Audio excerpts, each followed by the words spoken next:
Welcome to the Temple of Surf, the podcast. Before we dive into today's episode, I want to share something close to my heart. We just launched the Temple of Surf apparel line. T-shirt, hoodies, caps and more, all inspired by the spirit of surfing and the stories we celebrate here. And if you have little ones who love the ocean, don't miss out our children book series available now on Amazon. Fun adventure about surfing, friendship and the sea. By supporting the books and apparel, you're also supporting the podcast and helping us to keep the surf culture alive for future generations. Mahalo! Today, on the Temple of Surf, the podcast, we sit down with one of the true originals of the shaping world, Joe Blair. A legendary board builder with over 5 decades of experience, Joe has carved out a reputation for crafting surfboards that blend performance, innovation, and pure fun. From big wave guns to his iconic stand-up paddles design, Blair's boards have been ridden by everyone from everyday surfers to world-class chargers. Raised in the heart of California surf scene, Joe learned early on that shaping wasn't just a craft, it was a lifelong obsession. His eye for detail, passion, experimentation, and fearless approach to design have positioned him as one of the most forward-thinking shapers of his generation. Joe isn't afraid to push boundaries, challenge trends, or speak his mind, and that's exactly why his board and his stories are unforgettable. Joe is a storyteller with soul, raw, honest, and full of passion for surfing. His outlook on design, life, and the pursuit of joy in the water will inspire anyone who loves the ocean. So sit back, relax, and enjoy this new episode of the Temple of Surf, the podcast with the one and only Joe Blair, a true master innovator, a keeper of the shaping tradition.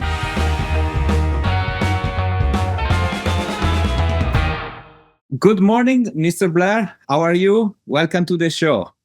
Well, thank you very much. Thanks for having me on. Great. So you are in Hawaii currently, right? No, I'm actually in Solana Beach, California. Ah, wow. Okay. So what time is it? It's early, isn't it? 10 o'clock here. Okay. That's good. That's good. How is the surf in California these days? Well, it's been a little bit small. We had a run of some fun stuff, but summertime's kind of small here. The south swells usually pass by here and they run up and hit trestles, lowers and oceanside. Okay. But anyway, winter is coming, like they say in a famous TV series, and good waves are approaching, right? Usually. Well, we don't seem to get as big of swells as we used to really? in the wintertime. Why is that? Well, we don't seem to have the bigger storms up in the North Atlantic to create the good, bigger surf that we used to have. Well, bigger storms mean trouble, right? So obviously means also wave. No, the grande las olas es muy importante. Of course. Bigger the wave, bigger the pleasure, the wave. Yeah. I start always with one question that I ask everyone on the show. In your opinion, what is the most important thing in surfing? The most important thing in surfing? Yeah. No crowds. Yes. Were you thinking, but you were thinking more of board design, correct? No, actually, I was thinking about everything. You give me the answer that you want, if it's no crowd is fine for me. Well, there were the 4 things: no wind, low tide, the swell running, and the crowd leaves. Okay. Yes. I think it's but you see, if we talk about, for instance, like Hawaii on the 60s, late 60s, whatnot, the waves were not crowded, right?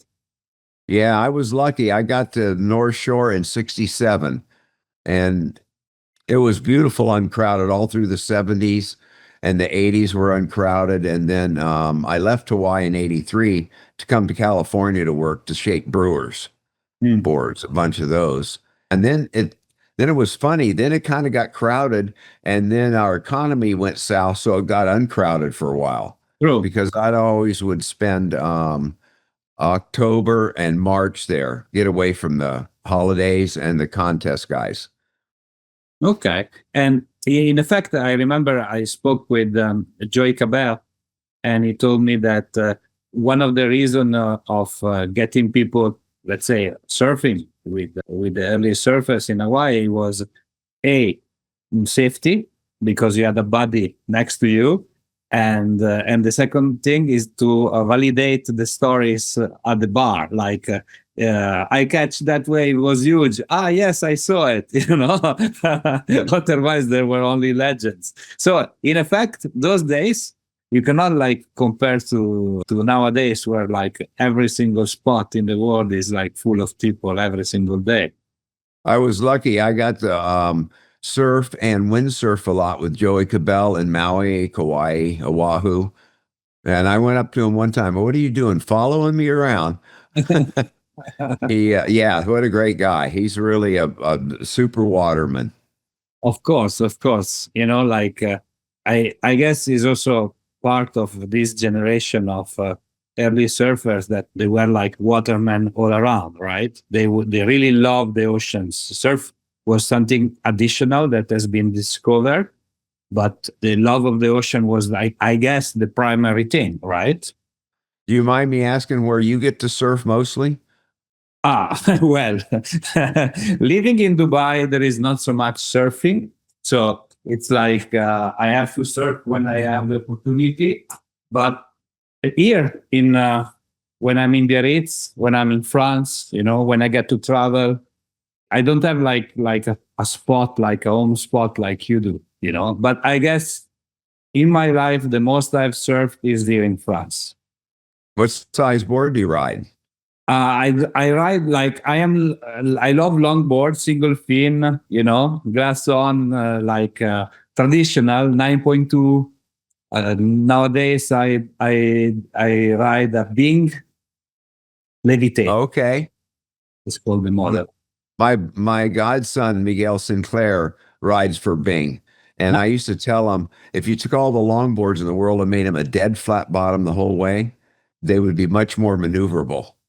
And he did that, and he just got third in the Malibu contest. So it's quite interesting. If you want to talk board design, sometimes I've got some real interesting, like I've been working with Joel Tudor quite a bit on designing the best longboard we can possibly make. Because, you have your bottom, the speed spots, you got your rails, a little flip in the tail for the brake for nose riding. It's quite interesting, very interesting. What was the best, let's say, thing that you learn about shaping surfboards? Probably is the techniques. There's so many different little techniques. Matter of fact, Miguel called me up about shaping the rails, because I take my planer on the bottom, I go no cut, full cut, no cut, which makes it much quicker and easier to get that the bottom edge. Mm-hmm. And then I hold the screen really taut. Instead of rounding it, I hold it taut so I can get more of a chimed over rail, so it's looser. And there's so many little technique to shaping. The thing of it is to learn how to use a skill 100 and use it very well. Then that's very helpful in shaping boards, because the blanks aren't so perfect. You've got to make a bunch of erratic cuts to get the thing right if you're going to hand shape it. Yeah. So you do hand shape, or you use like the help of technology nowadays? I would say I do probably 65% computer, 35% hand shaped. Okay. But could you have done computer if you weren't like used and trained? Like, of course you are in hand shaping. I guess it's something that I discussed with a lot of shapers. It's very easy to go out there and market the perfect surfboard, but shaper is the one that put the time, the hours, the years, in perfecting the search for the perfect surfboard. Well, I think that learning how to use a skill 100 for hand shaping, that's the most important thing of all. And a lot of shapers, we just call them groove smoothers. They don't really shape, they just groove smooth. Okay. They hired some of the sanders to do that, because the sanders are very good. That's a good technique in itself. A good sanding process compensate the job of the shaper. It's like make it even, or the shaper is still the most important one? Yeah, obviously the shape's numero uno. No, yes. And but the sander, it's nice to have a good sander because he can take your shape and make it really nice, or he can screw it up. Hopefully it doesn't screw it up. Hopefully, but yeah, like it's a true craft. Like I was discussing. I don't remember, maybe a couple of months ago, about the fact that surfboard, especially the end-shaped one, are cheap compared to the job that is put by the shaper, sander, the glasser. It's what do you think? Do you agree on this statement that the surfboard are cheaper versus all the time and effort that people put on them? Are you saying that the handcrafted boards are cheaper than the production ones that No, are what I'm pure saying, shape? an handcraft board should cost much more than what is retail for. Yeah, well, there's a range there. Some are sold too cheap because people are just trying to learn, but mostly, yeah, they should be because the other ones are kind of popped out. The computer shape machine, a guy gets $20 to groove smooth a small board, but they're still costly. It's just sad what's happened to our economy with everything going up like it has. They just have raped us over the coals. Yeah, because there is no such a, let's say, a union of shapers, that protects really and preserve also the job, like the profession. And this is somehow leaves the door open to other countries, other shapers, people that do not respect the process. What do you think? Yeah, I think that what's hurt mostly is all the boards being built overseas, cheap boards coming from overseas. I mean, it hurt me quite a bit on windsurfers and longboards and stand-up paddle boards. I got whacked. I was doing really good, and it slowly ate away at me and slowed down that business because of all the boards being made overseas. Because there's one place that makes about 1,000 a week.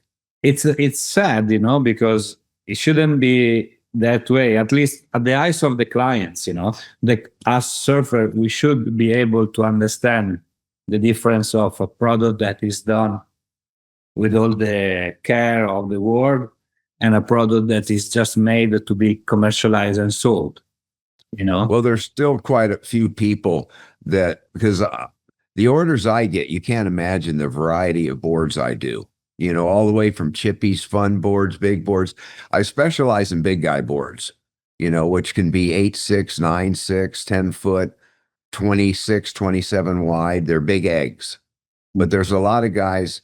If you take a guy that's 260 pounds and then you take a 180-pound guy that's old, they're going to ride exactly the same size board. Okay. So all those guys really appreciate to be able to get that stuff because none of the shapers make boards for big guys. Well, for my side, I am 1.9 meter tall for 100 kilos of pure Italian meat. So you say Italiano problema grande? No, it's not a big boy. So it's I understand what you mean. It's like but you're only 150 pounds, right? If you're I don't know 155. I don't know what's the conversion between kilos. 2.2. Get your calculator out. I do that. So, how many kilos are you? 100. So 100 kilos, I'm guessing that's 56 pounds, roughly, because it would be 2.2. Okay. If you divide that, multiplied, I am 220. Anyway. Well, at least you're lighter, so you can ride smaller boards. Do you ride a 6'8" standard? No, I always ride long boards, So now really, you're a longboarder. Now you don't be curious about what is 100 kilo in pound. I hope it's the 50 and not the 200. But nevertheless, talking about, let's go, because now we started to talk about shaping surfboard. And in fact, I have questions about that. Fire away. What was the most memorable wave of your life? Well, I was weaned at Sunset Beach at 18 years old, and we sure got some great waves there. And then I'd have to give it a variety because I got Honolulu Bay on Maui, overhead, not so crowded, and what a perfect wave. Yeah. And and I got to ride Waimea a fair amount, not huge. I'd only ride it up to 25 feet, but we sure had some memorable times there. And then Laniakea can get fantastic when you get the right swell hitting. That thing is lined up for 250 yards. And where I go now, there's a place called Nine Palms. It's 250-yard long ride. That's real fun. So I'd have to give it a variety. I wouldn't say there's one particular day that was fantastic, you know. I would say a lot of sunset days, I would say, was kind of my favorite because it's big and powerful and fast. And those days, who were your surf buddies with whom you were finding yourself in the lineup? Oh, Barry Kainapuni, Eddie Aikau, and those two guys, I got to surf with them more than anybody. And I learned to surf from Barry Kainapuni doing the BK boogie, you know, the way you can pump your board and bring it around a section. And we had fast bottom boards. And I was very lucky. I started getting the shape for Brewer in 70, all the way through 84. Was kind of his main shaper. So I got to see that because, Brewer just came out with a movie that's great. And if you get a chance to see it, it's a documentary about him. And the guy that made the movie did a great job. Beautiful, covered a great spectrum of his life. And so in those early days, you were like collaborating with him for shipping boards in Hawaii, Yeah. in Hawaii or in California? Mostly on Oahu. Okay. And a bit Newport Beach. We had a really nice factory there. And prior I had came to Donald Takayama let me use a shaping room when we first started making a bunch in the early 70s to ship back to the East Coast for sale. Those days, I read books about it. So you lived those days. How was like the surf community? Was like that wild and fearless like they describe or not? I would say heaven on earth to be able to live on the North Shore or anywhere, Bali, any of those places that had uncrowded, fantastic surf. Yeah, it was pretty unique, you know. And of course, I had a lot of friends from Peru, Brazil nuts, and and different people. So throughout the world that surfed. So that was a lot of fun because I get to meet, like when I went to Barbados, the Bajans took me in and treated me so well, showed me all the spots. And so I was really lucky in that respect. Even when I went to Hawaii when I was a kid, my dad worked for Pan American. So I got to fly there cheap from Orlando to Honolulu and back for $10 in taxes. And you still had to pay taxes back then. So I was pretty lucky in that respect. Yeah. But it was really nice to be taken in by people in different countries when I went to Puerto Rico and other countries. They really took me in, considering I was a haole, you know, that was pretty nice of them. And definitely an advantage that your father was working in Panam because back then the prices of the plane were not like today, they were super expensive. So you got to travel like without spending a lot, like less than the other people, let's say. But in effect, what I was asking you, it was more like what the surfers, the surf community was like, because when I read books, there is always like tales of people, of rebels, people that were like not afraid of life. They were living on the edge. Was it true since you lived those years, or is just like what people write on the book to sell more copies? Well, I think it was pretty unique in all respects because, you had some hot surfers from different parts of the world that you looked up to, like MR. He killed it. Mark Richards. Yep. And so it was kind of fun surfing with those real good surfers. And the whole ambience, the 70s were pretty great. We had some really good weed. We had mushrooms, we had some good LSD. The whole spectrum was quite great, and everybody was really cool back then. There was no bad vibes, and everybody got along. Sometimes the locals in Hawaii had fun beating up on the Howley guys, but that was standard MO for back then, but that really what only happened very occasionally. So mostly my whole thing, the word aloha, if you think about it, no other language has the meaning aloha has, because it has different meanings. I love you, hi, goodbye, all kinds of meanings. So I'm aloha guy. I really use that word a bit because to spread the aloha. So I would say that's what was so unique, because I kind of think the Hawaiian island chain is like a spiritual chain of islands. But most people go there, tourists, they don't see nothing but nothing. Nada, no más la cabeza.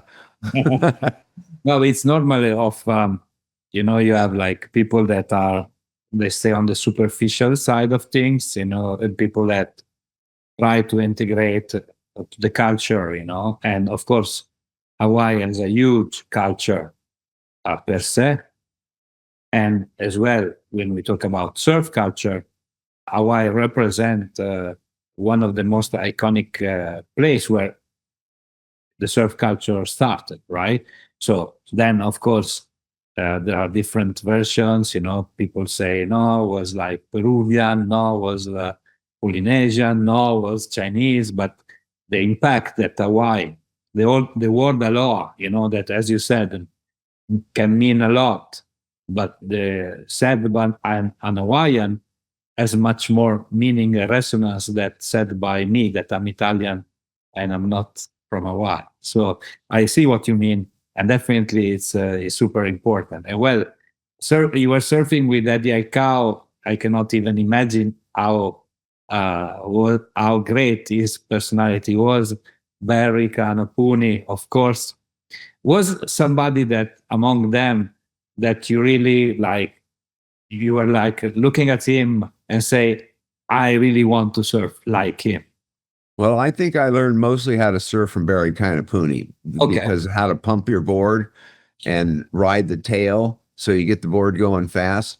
But I also wanted to mention Eddie Aikau. He had a heart of gold. I think he was almost the second coming of Duke Ganamoko. Yes. And so to be able to surf with those guys as much as I did, because I shaped boards on the North Shore because I could surf when it was good. Everybody else had construction jobs and had to work all day. But it was very enlightening being able to surf with those guys, because Eddie's had a big heart and Barry just ripped getting on the tail. And Eddie always caught the biggest wave furthest back, deep. Oh. Yeah. And there's a fantastic picture. If you could ever show it on your podcast sometime, everybody's standing on the beach and everybody has their board on an arm. They're all the brand name guys, all the pro guys. But the board that Eddie Aikau had under his arm had a pintail that was like this. I mean, it had the most pinniest tail I ever seen, which is a very smart thing for great big waves, because it'll cut through the chop. Because a wider tail, if you hit a bump, it knocks you right off your board. So he was smart to have that narrow of a pintail that long ago. This was in the 70s with a single fin. Yeah, I was like as usual, as a surfboard design, right? Yeah, that was very smart. If I get off track and run you off track, ask me, go back and ask me again. There is no track. We go as it is, we just paddle. Mi muy despacio. We just paddle. Me and you, we paddle today. There is no track. In effect, since there is no track, I have to break this news to you. 100 kilo are 220 pounds. So I cannot surf a 6.5. Well, I'm glad you figured that out. My bad. My bad. So you're 220. Yeah. So does that put you in the gordito department? Yeah, it puts me into like the beef department, like the one that Rocky was punching, Rocky one. So anyway, apart of that, I asked you at the really beginning of our conversation what was the most important thing in surfing. Then you told me that rails are very important, in your surfboard shaping. But if now I have to ask you, what is the most important thing in shaping? Would you answer rails still or something else? Yeah, I think I would have changed that back to the most important thing is surfing is very good equipment. Because you've seen how many different longboards there are. There's some that are better than others and stuff. So I think the whole thing about surfing is surfboards are probably the most important because you want to get the most advanced design. We always want to get better and better and better. And the trouble is so many shapers are caught in a year and they do the same thing year after year after year. So they make the same thing. No más progresión. Yeah, that's called model usually. So I would say that surfboards are probably the most important surfing because, they dictate how well you ride the wave. And another thing is the number one thing in surfing is that makes a board work the way it works. It's the tail rocker. That's the most important thing that makes a board do what it does is the tail rocker. Numero uno. Numero uno. Okay. Okay. Muy, muy importante. And what was among the different boards that you created in your career? I mean, over 40 years of career, so I'm sure you got to work to some fantastic boards. What was the craziest board that you ever shaped, or the most important one, or the most relevant one for you? Well, I would say the minigun. That was, we had long boards. That's all there was. And then the minigun came in, and that's when surfing went through the roof. You had a full-blown race machine that you could just carve the heck out of the place. It's fast. And of course, when the 3-fin hit, we could put a little more tail rocker in there and we could turn at the top. And that's when surfing really took off, when the 3-fin hit, because the single fin would spin out if you didn't drop down 60% of the face of the wave. And if I'm not explaining the question you asked, ask me again, please. I follow. And you were like testing your boards, or you were like giving this to other surfers mainly, and they were like coming back to you with advices, suggestions, changes? I think I would end up shaping anyway, because a lot of times you can't get a shaper to shape what you want. Sometimes the customers are smarter than the shaper. I started shaping in Puerto Rico because the board I had brought down, I had it shaped in Florida. I'm trying to get him a flatter bottom down rails. He was getting all mad at me. So it didn't work that good when the surf was good. And then a friend of mine, who's a very famous glasser in Hawaii called Ed Sirfoss, he broke his board in half at a big day at Rincon. And I put it back together, and I put nose kick in it because they didn't have nose kick back then. And it was a 710, 19 a quarter. And Duke, who lived there, goes, we had a big day, Kona winds. He goes, hey, follow me. I'm going to show you something. He took us to a place called Table Rocks in Puerto Rico. It was 4 feet overhead, dead offshore, smoking open door wave channel. And that thing just worked so good. I could just stick it as hard as I want, anywhere I wanted. And that's where life started. Wow. So it was just like out of necessity. You had to shape a board for a friend, and fix a board for a friend, and then it started, right? Is that what? Yeah, and Hawaii was always ahead of everybody when it comes to design, because we had good surf and a lot of the shapers and the best surfers came there. So you had this nucleus to get the best designs. Yeah, definitely. I mean, there was a lot of innovation back then, right? Maybe more than today, or where do you think we stand in these modern days? Well, this will interest you. All the chippies are the same. Your 5.8, 5.6, they all have the same rocker, outline, fin placement. They got that down. But when it comes to 7-foot boards on up and fun boards, the shapes are sort of okay, but it's the fin placement and the fin selection is the major problem. And I have this drawn up right here, and it shows you the exact fin sizes, the size and weight. See, fins have to do with the square inchage of your weight. The bigger you are, the bigger fin you need, right? So I set up a chart here for twin fins, 3 fins, and 4 fins, Okay. and run it through all the weight classes. Because I have the only set of quad Grom set, and they don't have good Grom sets for light people, like 130 or less. They don't really have that small of fins you don't need very big fins for those light people. But anyway, all the 7-foot boards on up, all the fun boards and stuff, their fin placement and selection sucks. Can I use that word? Okay. So that's a big thing now, I think, is it's time we learn about fins, because I can take any board and refin it and make it work better than what is being done right at this point. And that's what the surfboard industry needs right now. It needs to revamp the whole fin thing. And like if you take a longboard, remember the Tough Light longboards, Surftex? Are you familiar with those? No, actually. Tough Light. Well, they're sandwich construction. They're very light longboard.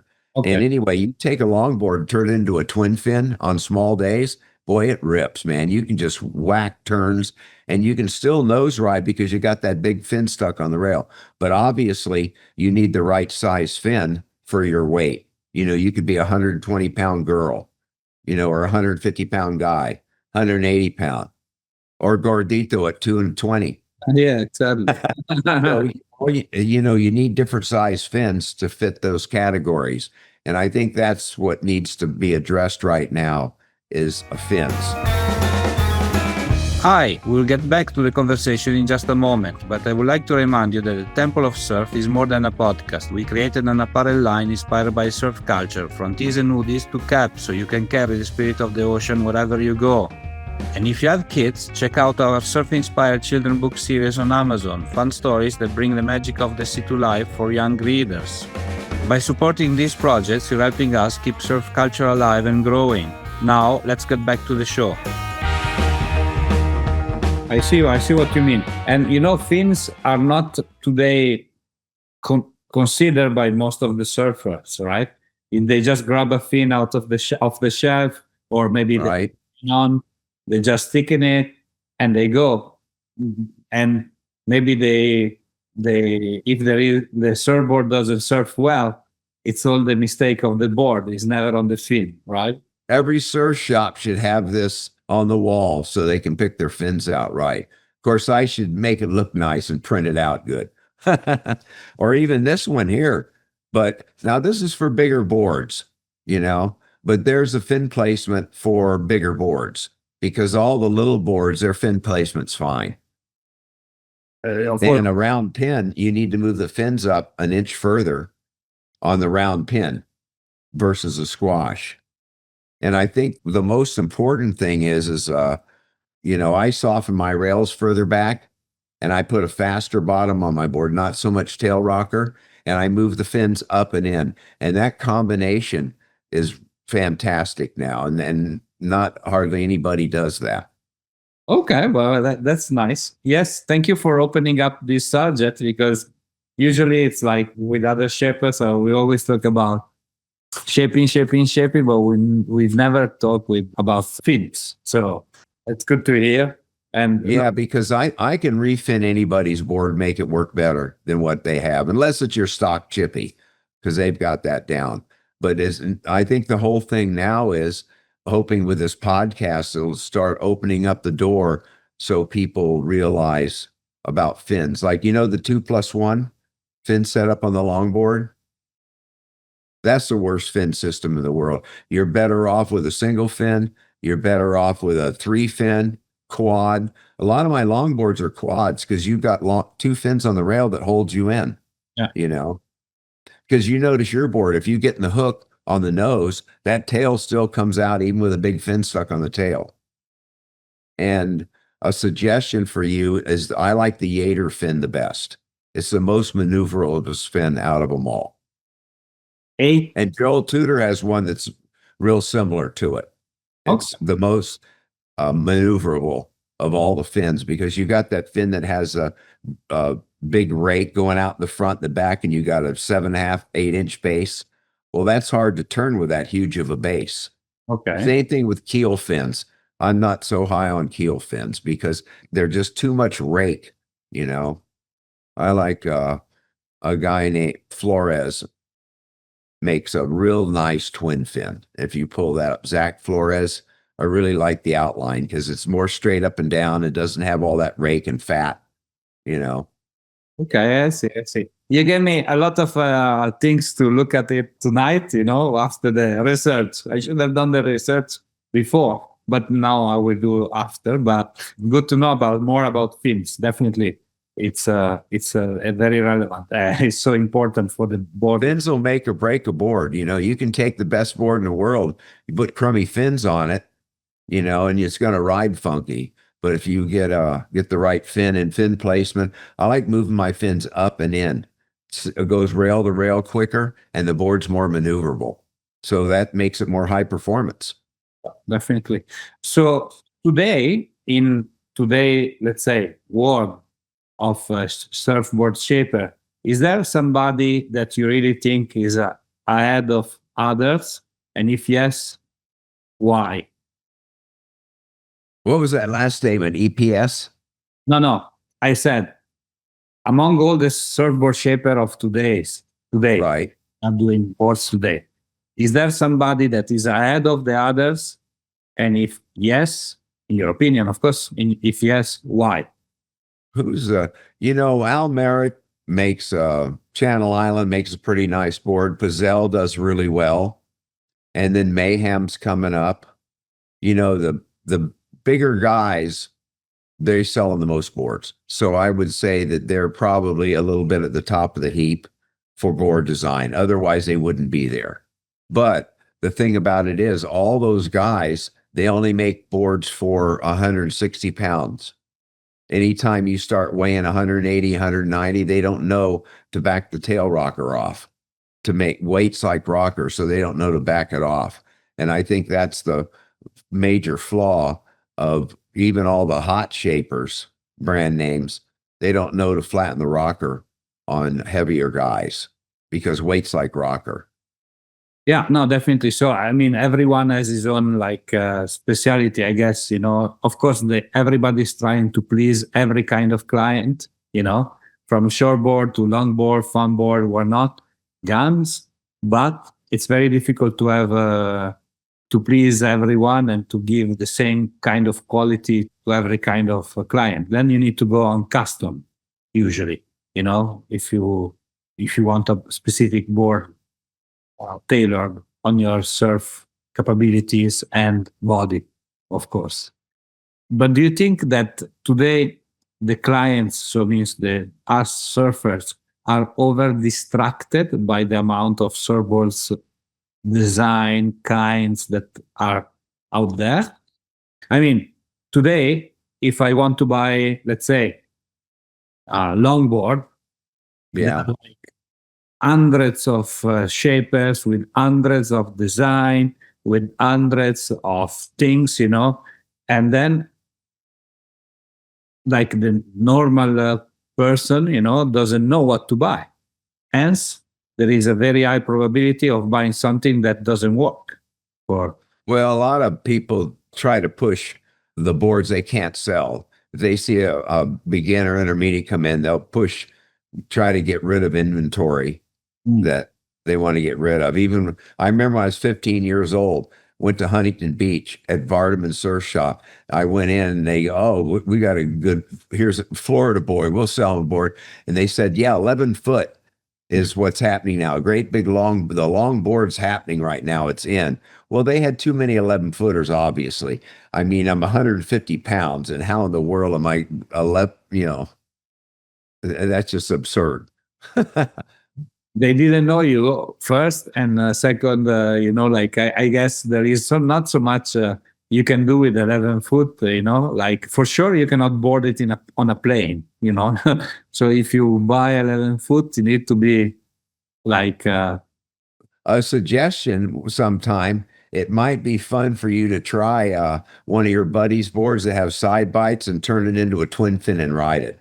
It is so much fun, especially on the smaller days, because it's the turning of it. You get great punch with that fin on the rail, but look at the distance where you got a big fin way back there. This is moved up. So one might want to try it one time. It is just a ball riding a longboard as a twin fin. They just squirt out of turns. You can whip them around. They're not stiff.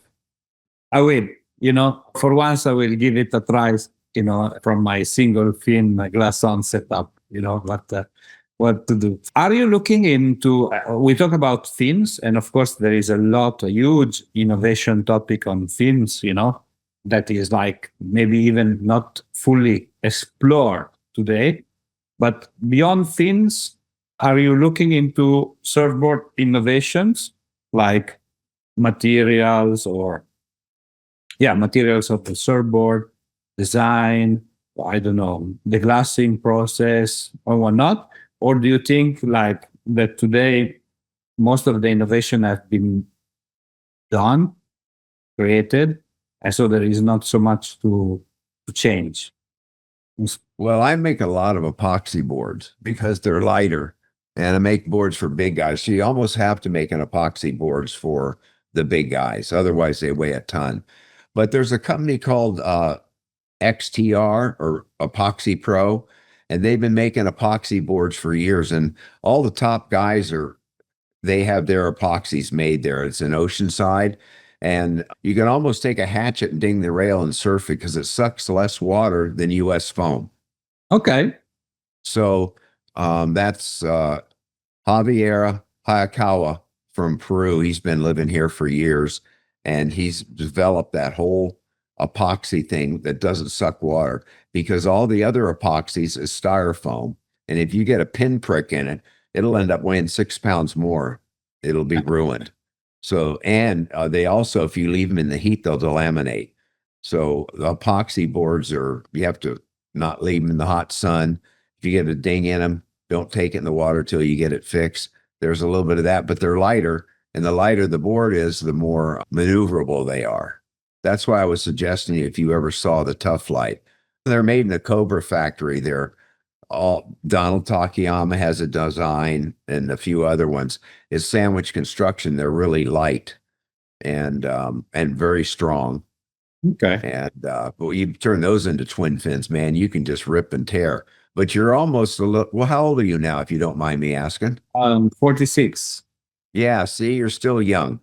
So you might want to, because I noticed from what you've been saying, you are a strictly single fin, glassed on, longboarder, no changing. No change. Square tail. I'm going to fix that after this podcast. Thank you. Looking forward always to improve my surfing. You were speaking before about Joel Tudor, of course, world champion on board, but an iconic surfer. You are working with him often? Have you worked with him often in your career, or how do you know him? Well, I've known him for years because we live in North County, and I've always asked him, hey, can I make some boards for you? But everybody has their shaper and stuff. And then I had an old brewer with a slot in the nose, and he bought it off a neighbor of mine, and he gave it to his son, Tosh, and he took it out at a big day at Black's. And you can pull it up today. It's called Pipeline Black's. And he was getting deep in the barrel with that whole thing. And it kind of went viral there. And so he goes, well, Joe, if you made a board that works this well, that's 42 years old, I guess anyway, I started making his boards for him. And it's been really a lot of fun designing boards. And we've had such a great time, a lot of laughs, and made some major progression. And I got to make his son was invited to the Pipeline Masters a couple times. So I got to make his boards for that. And if you notice, they all ride kind of the same boards at Pipe, but Tosh had his tail pulled in a little bit more. and I moved the fins up and put a little faster bottom on them. And anyways, he's just had a ball out riding these boards, especially on bigger days. If you notice, Tosh is getting known for barrel riding now, which is really interesting. But he's out there at 4 to 5 feet overhead riding this little 5.5 twin fin I made him and just tearing it up. You know, kind of reminds me of when Mark Richards, when he first came to Hawaii, I was surfing Sunset riding a 7.2 Missile. And he paddles out on his 6.6 swallowtail twin fin. And of course, he was #1 in the world and just tore it apart. Blew my whole theory on shaping. Oh, really? Okay. Yeah, he just ripped it, you know. Of course, he was the best surfer in the world at that time, you know. Yeah. And you know, twin fin rules, like he said, you know, like, of course, if you see these kind of people surfing, you get inspired. You cannot noticing the difference, right? well, if you notice, the twin fin's making a big comeback right now. Have you noticed that in your neck of the woods? True. I think it's something that popping up. Maybe I don't know, in California, maybe faster, but yes, you see more twin fins around, which is nice. So you know what I do down in Cabo and where I live here in Encinitas? Everybody I see, I tell them to turn their board into a twin fin. If they got a 7-foot board, 7.6 fun board on up, I go turn it into a twin fin and it'll rip. And I can't believe how many people have came back or walked in my shop. Joe, thanks, man. This board works super because they've got the fins too far back on the tail. And they're all 3 fins. So they got that back fin way on the tail. And that's good if it's overhead. But your average surf, anyway, these boards come alive as a twin fin. Man, you can just snap turn them and they're so punchy and maneuverable. So it's quite fun. I will convert one of my board, not one, into a twin fin, and then I'll let you know how does it work. Well, I thought find one of your friends that's got a longboard that'll float you. Yeah, and don't put a keel fin in it, put a twin fin in it, and then take it out and ride it. And then you call me back and let me know what you think. I will. I'll try, I promise. In 40 years plus of career, what was the achievement, the best achievement you are the most proud of? Well, it probably, guns are my expertise. I love making those things. They're a great art object, and they're very technical to make them right, you know. And I think with guns, you need to tuck the rail way back. And you need to make tail narrow or move the fins up and in. That way you can take an 8.6, 9.6, 10.6 and be able to control that thing in chop and that. Well, that's one aspect. And then the other aspect of big guy boards. 2 of my best friends, they were 325 pounds, 6'5". So you really got to think out of the box. Definitely. To, make boards for these guys. And another facet is I got to shape windsurfers. So we're the ones that came up with the concave and learned how to foil fins. A guy named Curtis Hasselgraves is the one that read a nautical book about how a fin's supposed to be foiled. You know, there we have a fin. And look how small my back fins are. So I have 3 sets. I make my own fins because I couldn't get the companies to make them. And if you notice, the front fin is flat in the front, so you get more punch out of your turns. And so I profess, and so does Eric Aikawa, to have flat in the back, so you get more punch. But if you notice, 90% of all the quads are double foiled in back, so you lose punch. And they're too deep. They make a 4-inch fin. I think this is a 3.5 or less. And the fins are too big in the back. Oh, so that whole fin thing. And then I think let's center me back here again. We were talking about designing stuff that stuck out in my mind for designing. No, you were talking about the fins, like they are too big, and so when they should be smaller, so you're producing smaller, and you were talking about windsurf, and oh yeah, thank you very much for the help there. So in the windsurfing, we learned about concaves. Surfboard manufacturers didn't know about concaves. And second off is the fins. Their fins were terrible. Like right here, they had flat spots in them. And what you want, you can actually look at the cut of the base. You want this thing cut, way cut here, sharp, this sharp, and then this goes thick to thin. So all fins are blocky. You know, they're fat up here. They don't have the front cut good, you know. And our fins used to spin out on windsurfers until Curtis Hasselgraves read the book, that naval nautical book about how to foil fins that go, things that go through water. And that's when it went through the roof. So the windsurfers help out the fin guys, but they still got a ways to go. They still aren't cutting the front good enough and the back, and they're not going thick to thin. They're getting there, but they need to even go further. That's why I like fiberglass, because you can foil them real thin and get that really good foil. And what that good foil does is it's faster and holds in better. Because when the fins were crummy, our windsurfers would spin out. They would spin out. And when Curtis read this thing and then refoiled the fins and made them the way they were supposed to be, they stayed. They didn't spin out. So that whole Important thing. hydrodynamic, is essential, when we talk about fins, And I've heard some people say that some of the guys that shaped windsurfers were kind of ahead of the ball game. Like when I made boards for big guys and I windsurfed, we made all that, kind of put me out of the box to your average Joe shaper. So I think that I was able to progress more, because all these shapers are kind of stuck in a year and they make the same board year after year. And if you want a certain board, just go to them and that's what you're going to get. If you want something different, you're going to run into a brick wall. Or they come to you, so for differentiate their surf and surfboard. But are you working today on a particular project? What's interesting is I make all, chippies. I probably make the most variety of boards ever, because my expertise is guns and I don't get to make enough of them anymore. I love making guns. They're such a beautiful art object, and everything about them. They're just like racy and beautiful. Yes. And chippies, I get to make everything. Chippies, fun boards, speed eggs, because there's a lot of people that want fun boards, that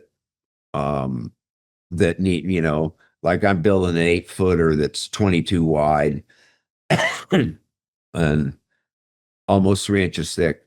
And so I get to make the most craziest variety of boards you've ever seen ever.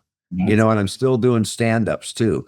And my stand-ups, they're round pin quads with the fins moved up and in. And there's magics. And all my boards, no matter what they are, have slight single concave running all the way through the whole bottom, even that far, starting from the nose, but flat in the back for release. But it doesn't matter whether it's anything I make. All those varieties I make, they're all slight single concave, because they're the most maneuverable. You don't want, like a longboard has a big old deep V in it. Mm-hmm. Well, it's almost like having a great big fin that long and about that deep. It's a spine. You want to get rid of the spines, or deep double barrels, anything that's a spine. That's why I like the single concave, because there's no spine to it. You can go straight up and straight down your same track. And getting into the idea of fish, the fish was a great idea. They were fast because there's no tail rocker, which is interesting because so many of the boards got all that tail flip in them, all the chippies. So, but if you took all the fish in the world, turn them into a round pin, soften that rail, because that's that wide tail straight rails, and then all the fish guys, shapers, they put that hard edge all the way, which makes it dig rails. You get a fish, get going fast on a fish, and they kind of queer out, and you can't turn them. But you could make it a twin fin, 3-fin, or a 4-fin with that round pin, and soften the rails, and you go straight up, straight down your same track, and it'll do the exact same thing going fast that a fish does. A fish was a great idea, wider for small surf, no tail rocker, fast, great idea. but they're putting too hard edges, and then they put those keel fins on there, which is the worst. You want a nice, maneuverable twin fin on it, and you want to move them up and in. It makes the board high performance. They're sticking them back further on the rail as Flintstone. It's more like good looking design, but not effective. Well, it's exactly. They think it looks cool. The term I call it is no más progresión. Yes, you stuck basically. Like, yeah, you're stuck in a year and you can't get out of it no matter what you do. So the 2+1 and the keel fin, to me, those should go. Bye-bye. I see your point. We are almost at the end of our interview, but I have 6 questions that I ask everyone on the show. So please answer the first thing that comes up to your mind, okay? Oh, shoot. The best board that you ever rode? Oh, probably my 8-foot semi-gun. I rode it in a lot of different stuff. Rode Oahu, Maui, Kauai, all through California and Puerto Rico. Nice. I don't want to get you in trouble, but I'd like to know your favorite shaper of all time. Favorite shaper of all times. Well, I think if you looked at the whole spectrum, you would say that Dick Brewer was probably the best shaper. Yes. But then we got Simon Anderson came along with a 3-fin that was revolutionary. Yes. And of course, some of the brand name shapers, they're good. Okay. Personal question. Your favorite song or kind of music? Deep Purple, Highway Star. Oh, nice. So anybody that sees us play that song, it's so fantastic. Deep Purple they're such a kick-ass rock and roll group. Yes. Favorite surf spot, if it's not a secret? I would say probably Sunset Beach, because it's even like Barry Tanapuni said, Sunset Beach is the most powerfulest wave in the world for its size. You can't do Jaws and Chopu. They're in a whole nother galaxy. Yeah, I understand. Favorite surfer of all time? Favorite surfer? God, you'd probably have to say Kelly Slater because he just rips. Oh, Mauricio, I wish I could remember his name. He is such a fantastic surfer. Mars. Mauricio. Say his name? No, I don't know. I'm just following. God, I feel bad because he just rips, man. Clay Marzio. Clay. Ever heard of him? No. Clay Marzio. Pull up some footage of him one time. Even Kelly Slater, he said he learned from him how to surf. He just rips, Okay. Well, I'm looking at while we're talking, No, I cannot find Clay Marzio. I never seen a guy be able to surf on his back like he does. He pulls off these maneuvers and knows how to float on his back and stand back up again in barrels of white water, big waves. He's just amazing, man. The guy, very impressive. The last question is a little bit unusual. I would like to know your best relationship advice, where with relationship, you can answer relationship with the ocean, friendship, romantic, whatever you like. I'll take it. Aloha. You got to have aloha in you. Okay. Very important. Always think positive. Even when negative things come your way, try to stay positive. That's muy importante. Numero uno. Definitely. I totally agree with you. It's difficult to put in practice, but if we put in practice, then it works, and yeah. And it's, when you run into problems, you have a tendency sometimes to think about it and dwell on it, and I just think it's a bad human trait. So you really got to concentrate on thinking positive and promote that. Some people wanted me to write a book, I think the first thing in the book is when you open the first page, aloha written really big. Definitely. I think it's meaningful. We started with this interview talking about aloha, and we finished this interview talking about aloha. So definitely something very important to you, as it is to me, and to all the surfers they should know more about it. So, Mr. Blair, thank you so much for your time today, and I look forward to talk to you very soon. Yes, muchas gracias, mi amigo. Thank you so much. It has been a pleasure. My Aloha. Yeah, goodbye. Take care. Have a great day.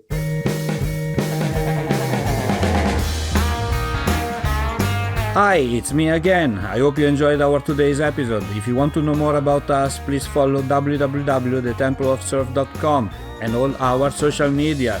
Mahalo!